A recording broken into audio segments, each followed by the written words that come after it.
आज का हमारा एक्सपेरिमेंट है determination of the absolute and relative viscosity of a solvent using Ostwald's viscometer. सबसे पहले विस्कोसिटी होती क्या है।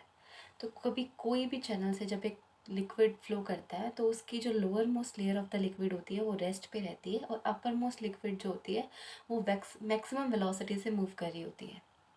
तो इस तरह से वो जो चैनल के अंदर लिक्विड फ्लो कर रहा होता है उसके अंदर एक वेलोसिटी ग्रेडियंट होता है डिफरेंट लेयर्स ऑफ फ्लूइड के अंदर।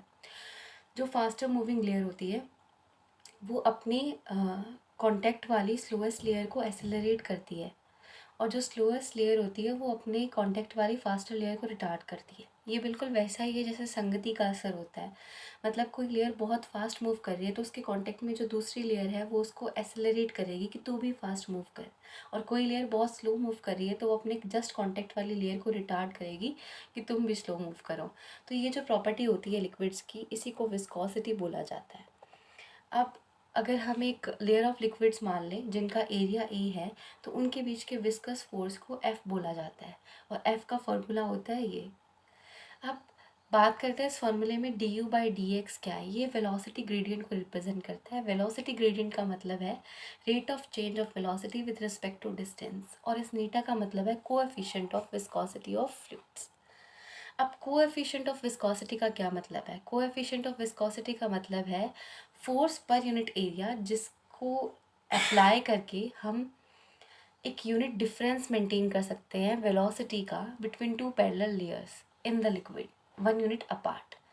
और सीजीएस यूनिट्स में ये डायंस पर स्क्वायर सेंटीमीटर होता है, लेकिन इस यूनिट को पॉइस भी बोलते हैं बिकॉज पॉइजुएल नाम के एक साइंटिस्ट ने इसकी स्टडी को पायनियर किया था। तो कोएफिशिएंट ऑफ विस्कोसिटी जो होती है एक लिक्विड की, वो विस्कस फोर्स होता है acting tangentially per unit area of a liquid layer, जिनकी यूनिट वेलोसिटी जो ग्रेडियंट होता है एक डायरेक्शन में perpendicular to the direction of flow of liquid. So this is the coefficient of viscosity. अब हम देखते हैं कि किस तरह से हम कोई भी दो सॉल्वेंट्स की रिलेटिव विस्कोसिटी निकाल सकते हैं और किस तरह से हम एब्सोल्यूट विस्कोसिटी निकाल सकते हैं। तो ये जो एक्सपेरिमेंट है इसके अंदर हम ओस्टवाल्ड विस्कोमीटर का यूज़ करते हैं। बेसिकली ये डिवाइस जो स्क्रीन पे आ रहा है तो इसके अंदर दो एंड्स होते हैं। एक एंड में थोड़ी मोटी ट्यूब होती है और एक बड़ा बल्ब होता है, और दूसरे एंड में कैपिलरी होती है बहुत ही थिन ट्यूब, और उसके ऊपर एक स्मॉल बल्ब और एक शक्कर लगा होता है। तो आपको क्या करना होता है, जैसे सबसे पहले हमने वाटर लिया तो हमें क्या करना है, जो हमने सबसे पहले पिपेट से वाटर लेना है और उसको जो बड़ा एंड है ओसवाल्ड विस्कोमीटर का, और उसके अंदर डाल देना है। वाटर इतना डालना है कि जो लार्जर बल्ब है वो ऑलमोस्ट हाफ से थोड़ा ज़्यादा हो जाए। उसके बाद में हमें दूसरे एंड से जहाँ पे शक्कर लगा हुआ है, जहाँ पे कैपिलरी है और स्मॉल बल्ब है, वहाँ से उस वाटर को सक करना है, और सक करके वो जो स्मॉल बल्ब है उसके अपर और लोअर मार्क होंगे, तो उस स्मॉल बल्ब के अपर मार्क से ऊपर तक वाटर को ले आना है। उसके बाद में हमें उस वाटर को ड्रॉप करने देना है, और जैसे ही वो वाटर लोअर जो स्मॉलर बल्ब है उसके अपर मार्क तक पहुँचे, हमें अपना टाइमर स्टार्ट कर देना है, और जैसे ही वो उस बल्ब को क्रॉस करके लोअर मार्क पे पहुँचे हमें टाइमर रोक देना है। तो इस तरह से हमें पता चल जाएगा कि time of flow of solvent क्या है, मतलब उस सॉल्वेंट को स्मॉलर बल्ब के अपर मार्क से लोअर मार्क तक फ्लो करने में कितना टाइम लगा। और अपनी रीडिंग्स को चेक करने के लिए कि हमने कोई गलती तो नहीं की, हम 3 सेट लेंगे। ये जो तीनों सेट की टाइम ऑफ फ्लो होगा ये ज़्यादा वेरी नहीं करेगा, ज़्यादा से ज़्यादा 1 सेकंड का डिफरेंस हो सकता है, क्योंकि उससे ज़्यादा अगर डिफरेंट आ रहा है इसका मतलब या तो कैपिलरी ढंग से वर्क नहीं कर रही या फिर आपकी सॉल्वेंट के अंदर इम्प्योरिटीज़ है।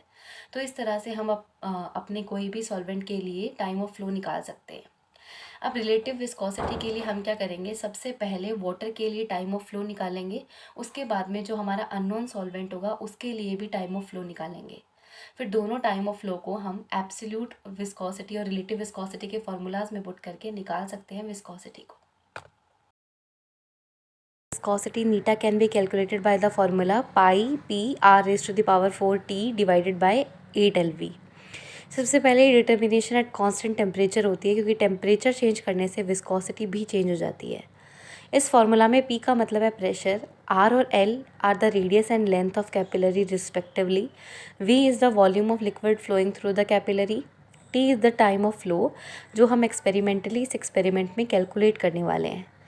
तो नीटा के फॉर्मूले में हम पी को रिप्लेस करके एच रो जी भी लिख सकते हैं, क्योंकि कोई भी लिक्विड की जब डेंसिटी कांस्टेंट होती है तो उस लिक्विड की वेट की वजह से लगने वाले प्रेशर को हम एच रो जी से डिनोट करते हैं। एच का मतलब है डेप्थ ऑफ लिक्विड एंड रो का मतलब है डेंसिटी ऑफ लिक्विड। अब एब्सोल्यूट विस्कोसिटी मतलब किसी एक पर्टिकुलर सॉल्वेंट की विस्कोसिटी। हमने माना कि वो सॉल्वेंट एस है तो उसका कोएफिशिएंट ऑफ विस्कोसिटी होगा नीटा एस। तो नीटा एस का फॉर्मूला वही सेम होगा, पाई एच, रो की जगह रो एस मतलब density of solvent S, G R raise to the power 4 T, R raise to the power 4 then T. T को हम टी एस लिखेंगे मतलब time of flow taken by the solvent S divided by 8 LV। Relative viscosity का मतलब है, relative word का ही अपने आप में मतलब होता है कि जब हम किसी एक चीज़ को दूसरे से कंपेयर करते हैं। केमिस्ट्री में ये बहुत ऑफनली होता है कि हम एक चीज़ को स्टैंडर्ड मान के दूसरे को उसके रेफरेंस में बताते हैं कि that is more than standard और लेस देन स्टैंडर्ड।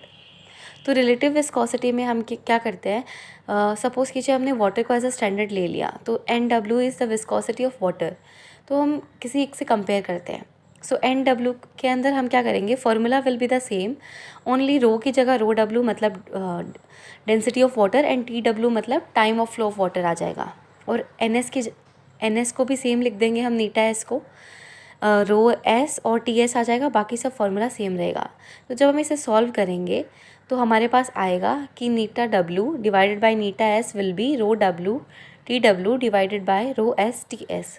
तो इस फॉर्मूले में हमें रो W और रो एस तो पता होता है, डेंसिटी हम कैलकुलेट कर सकते हैं, और TW और TS को हम एक्सपेरिमेंटली कैलकुलेट करेंगे और इन दोनों को फार्मूला में पुट करके हम रिलेटिव विस्कोसिटी को फाइंड आउट कर सकते हैं।